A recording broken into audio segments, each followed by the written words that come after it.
সকলোকে সুপ্ৰভাত জনাই নতুন এটা ভিডিঅ'লৈ আপোনালোক সকলোকে স্বাগতম জনাইছোঁ। আশা কৰিছোঁ নিশ্চয় আপোনালোক সকলো ভালে আছে।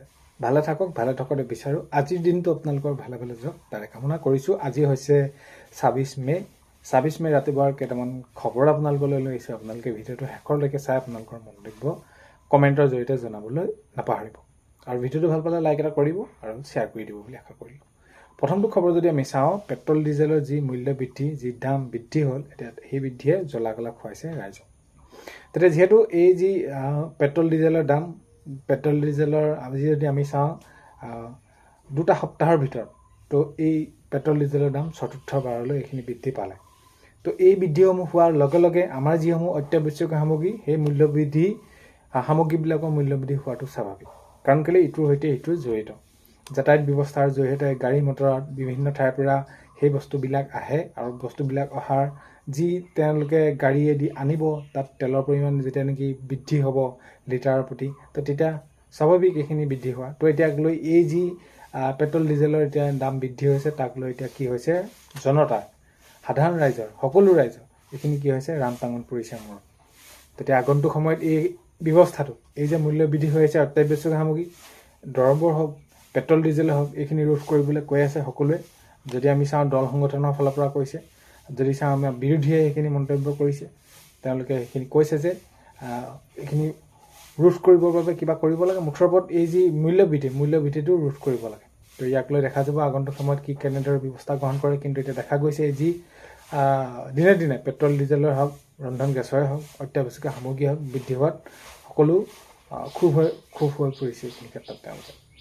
নেক্সট খবৰ যদি আমি চাওঁ, অৰুণোদয় আঁচনি এটা নতুনকৈ যি প্ৰপত্ৰ দিয়াৰ ক্ষেত্ৰত বহুত ভাগে কৈ আছে প্ৰপত্ৰ কেতিয়ালৈ দিব, কি হ'ব। এতিয়া এই ব্যৱস্থাটো এনেকুৱা ধৰণৰ হ'ব লাগে, যিহেতু অৰুণোদয় আঁচনি যদি আমি চাওঁ ৯,০০০ টকা যেতিয়া নেকি প্ৰদান কৰে, তাৰ আগে যিহেতু অৰুণোদয় আঁচনিৰ তৃতীয় ওলাইছিলে, তৃতীয় ওলাবৰ সময়ত এইটো ঘোষণা কৰা হ'ল চৰকাৰৰ ফালৰ পৰা, যে ক'লে মাননীয় মুখ্যমন্ত্ৰী মহোদয়ে কাৰোবাৰ ঘৰত যদি চাকৰি আছে তেওঁলোকক বাদ পৰিব লাগে। কাৰণ কেলৈ বহুতো মহিলা, দুখীয়া দৰিদ্ৰ সীমাৰেখাৰ তলৰ মহিলা আছে, তেওঁলোকে সেইখিনি পাব লাগে। তো চাকৰি এইকাৰণে পালে, সেই মহিলাগৰাকী এটা প্ৰশ্ন উঠিব পাৰে যে চাকৰি থকা মহিলাগৰাকীৰ ঘৰতনো অৰুণোদয় কেনেকৈ পাইছিলে, সেইটোত আহিব পাৰে কথাটো হ'ল এনেকুৱা ধৰণৰ, যিহেতু নিযুক্তি প্ৰক্ৰিয়াবিলাক বহুত বেছি চলি আছিলে আৰু অৰুণোদয় আঁচনিটো ৰূপায়ণ কৰাটো ভালমান দিন হ'ল। সেই প্ৰথম পৰ্যায়ত হয়তো কোনোবাই তেনেদৰে চাকৰি নাছিলে, কাৰোবাৰ কোনোবাই মাতৃ হওক বা তেওঁলোকৰ ঘৰত চাকৰি নাছিলে। এতিয়া পৰ্যায়ক্ৰমে যিহেতু নিযুক্তিবিলাক বহুত বেছি হৈছে, কোনোবাই তেওঁলোকৰ পুত্ৰ সন্তানে বা কন্যা সন্তানে চাকৰি পাইছে, ঘৰত কোনোবাই কাৰোবাৰ চাকৰি হৈছে, তেতিয়াতো সেই ঘৰখনৰ অৰুণোদয় আঁচনি যি গাইডলাইন আছে সেই নিয়মমতে থাকিব নালাগে। তো সেইখিনি মাননীয় মুখ্যমন্ত্ৰী মহোদয়ে জনালে যে অৰুণোদয় আঁচনিখন কি কৰিব লাগে, এই যি তৃতীয় দিবলৈ গৈ আছোঁ, তেতিয়া যাতে এই যি মহিলাসকল, কোনোবাই ধৰি লওক তেওঁলোকে কি হয়, চৰকাৰী চাকৰি যদি কাৰোবাৰ ঘৰত আছে, তেওঁলোকৰ মহিলাৰ নাম বাদ পেলাই পিনি অন্য এগৰাকী মহিলাক দিব লাগে বুলি সেইখিনি ক'লে। কিন্তু সেই সময়ত কি কৰা হ'ল, যেনেমতে তেনেদৰে কৰি পাবলগীয়া মহিলাৰ নাম বাদ পৰিলে।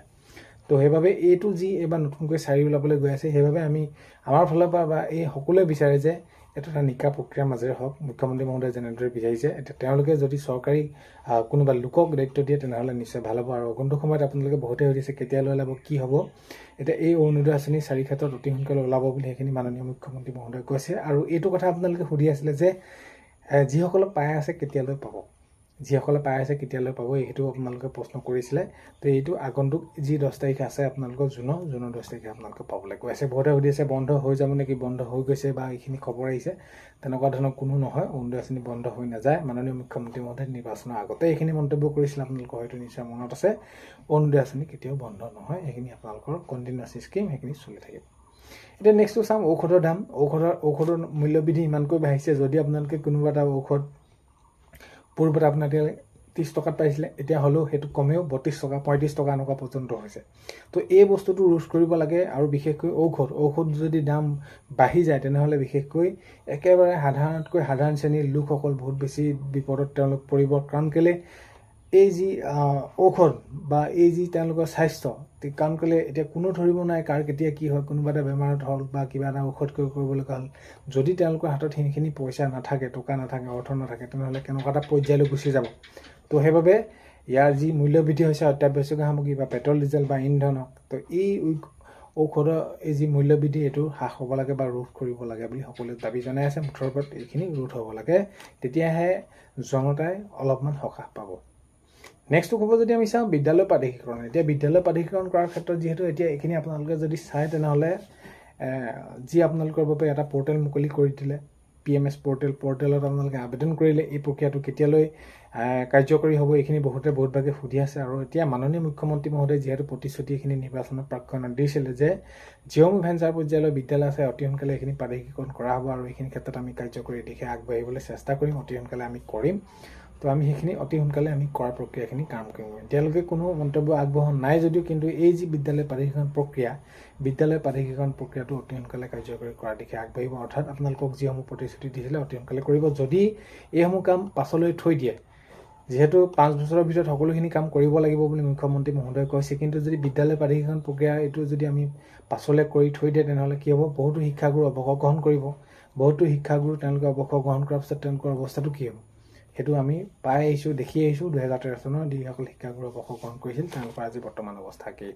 অতি সোনকালে কৰিব সেইখিনি নিশ্চয় গুৰুত্ব সহকাৰে সেইখিনি ল'ব চৰকাৰে নেক্সট খবৰ যদি আমি চাওঁ উচ্ছেদ প্ৰক্ৰিয়াক লৈ মুখ্যমন্ত্ৰী মহোদয়ে জনাইছে সেইখিনি যে আমি 1 ইঞ্চি মাটি যদি কোনোবাই বেদখল কৰি আছে সেইখিনিও আমি উচ্ছেদ কৰিব লাগিব আমি কাৰণ কেলে অবৈধভাৱে যিকোনো জুই লোকে নহওক তেওঁলোকে কি কৰে অবৈধভাৱে কোনোবাই যদি তেওঁলোকে দখল কৰি থাকে সেইখিনি আমি 1 ইঞ্চি মাটি থকালৈকে আমি কি উচ্ছেদ কৰিম উচ্ছেদ প্ৰক্ৰিয়া চলিব আৰু অতি সোনকালে এই উচ্ছেদৰ ওপৰত গুৰুত্ব সহকাৰে এইখিনি ল'ব আৰু উচ্ছেদ প্ৰক্ৰিয়া আৰম্ভ কৰিব বুলি কাৰণ কেলে মাননীয় মুখ্যমন্ত্ৰী মহোদয়ে জনাইছে যে পূৰ্বতে যিহেতু 1.5 লাখ বিঘা কৰিছিলোঁ এতিয়া আমি আগন্তুক সময়ত 4-5 লাখ বিঘা আমি উচ্ছেদ কৰিম বুলি মুখ্যমন্ত্ৰী মহোদয়ে জনাইছে নেক্সট খবৰ যদি আমি চাওঁ ইয়াৰ সমান্তৰালকৈ অংগনবাড়ী কৰ্মী সহায়িকাসকলৰ এককালীন এতিয়া এককালীনটো দিব লাগে এই প্ৰক্ৰিয়াখিনি সোনকালে কাৰ্যকৰী নকৰিলে অংগনবাড়ী কৰ্মী সহায়িকাসকলেও কিছু অৱসৰ গ্ৰহণ কৰিব আৰু এতিয়া তেওঁলোকক যিটো এককালীন দিম বুলি কৈছিলে দিলেহে তেওঁলোকৰ সমস্যাখিনি সমাধান হ'ব আৰু কোনো মুঠৰ ওপৰত দিম বুলি কৈ থাকিলে সমাধান নহয় তেওঁলোকৰ সমস্যাখিনি সমাধান কৰিবলৈ বাবে তেওঁলোকক অৰ্থৰ প্ৰয়োজন বৰ্তমান সময়ত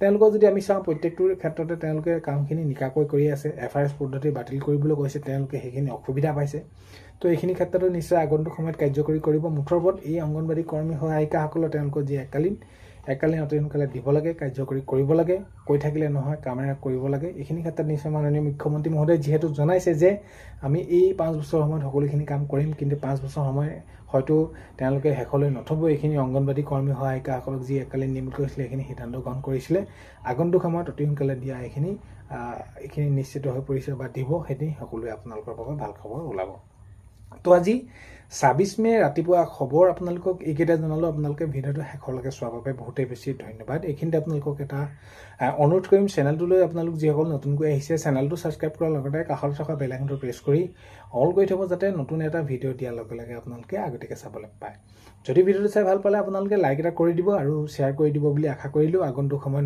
নতুন খবৰসমূহ আহি থাকিলে আপোনালোকক নিশ্চয় ভিডিঅ'ৰ জৰিয়তে জনাবলৈ চেষ্টা কৰিম আজিলৈ ইমানেই অন্য এটা ভিডিঅ'তে লগ পোৱাৰ আশাৰে পায়